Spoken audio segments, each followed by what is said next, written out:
Hey there, it's Hannah with WTI. If you've got a messy eater on your hands, then you are going to want this pet mat from Should We Go.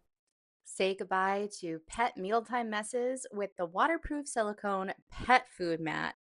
It is ideal for medium bowls and compact feeding setups. Its smart raised edge design helps contain spills so that food and water stay on the mat and not on your floor. The non-slip surface keeps your pet's bowls in place even when they are super excited. Cleaning is super easy. You can rinse it, put it in the dishwasher, wipe it down, it cleans so easily. You can bring style, function, and peace of mind to your pet's feeding corner. I got mine in this beautiful sage green, but there are plenty of other colors to choose from. Keep your floor safe and clean from those messy pets and get this bowl mat from Should We Go. It is super cute and works perfectly, and that's my point of view.